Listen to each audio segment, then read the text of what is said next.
अलीगढ़ में महेंद्र प्रताप यूनिवर्सिटी की आधारशिला रखे जाने को लेकर सियासी बाजार गर्म है। अब इस मसले पर केंद्रीय मंत्री कौशल किशोर ने भी अपनी प्रतिक्रिया दी है। साथ ही कौशल किशोर ने सीएम के कानून व्यवस्था पर दिए गए बयान का भी समर्थन किया। ज्यादातर लोगों में जिन समाज के लोग रहे हैं, राजा लोग रहे हैं, उनके नाम पे कभी न कभी आंदोलन और मांग उठती रहती है। और इसी तरीके से राजा महेंद्र प्रताप सिंह जी का जो मांग उठती रही कि उनके नाम पर विश्वविद्यालय बनना चाहिए।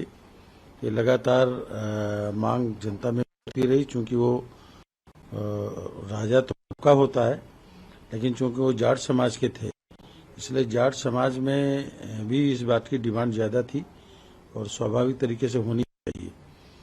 चूंकि विश्वविद्यालय के लिए आधारशिला रखने का काम प्रधानमंत्री जी करने जा रहे हैं, तो शिक्षा के क्षेत्र में अच्छा योगदान शुरू होने जा रहा है और इसके लिए तो स्वागत करना चाहिए।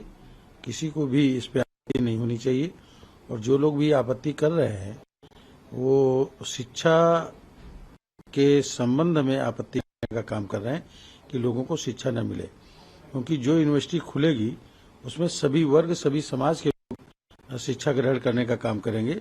वो कोई विशेष के लिए नहीं है, सभी वर्ग के लिए है, इसलिए सभी को स्वागत करना चाहिए। ये बात सही है कि पहले तो उत्तर प्रदेश के अंदर लोगों के अंदर एक डर, आम जनता के अंदर, लड़कियों के अंदर भय व्याप्त रहता था। लोग देर सवेर में नहीं निकलते थे।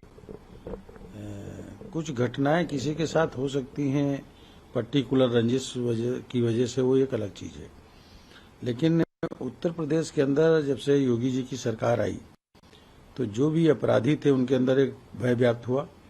अपराधी या तो जेल में गए या उत्तर प्रदेश छोड़ देने का काम किया।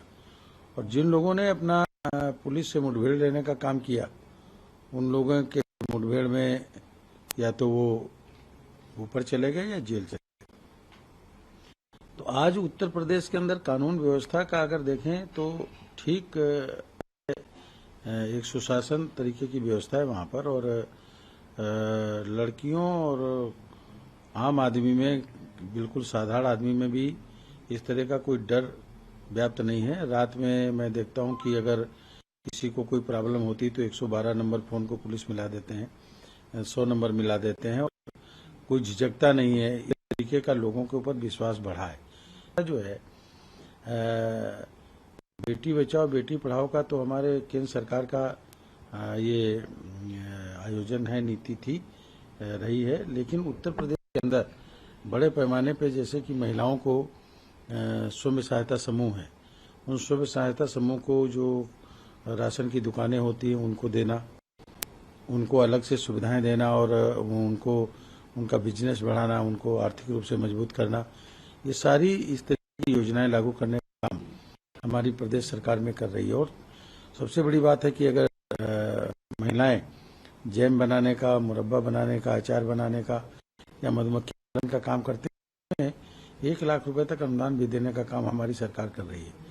तो महिलाएं पूरी तरीके से स्वावलंबी बन रही हैं और लोगों का विश्वास तेजी से बढ़ रहा है। इस पीरियड में अगर आप देखें तो जो राशन मुफ्त में मिल रहा है और भी सुविधाएं मिल रही हैं, जहां जहां पर लोगों को शौचालय नहीं मिल पाए, प्रत्येक गांव पंचायत स्तर पर एक सुलभ शौचालय का निर्माण योगी जी ने कराया है। और उसमें महिलाओं की अलग और जेंट्स के अलग, उसी में पार्ट बनाए हैं, नहाने का भी।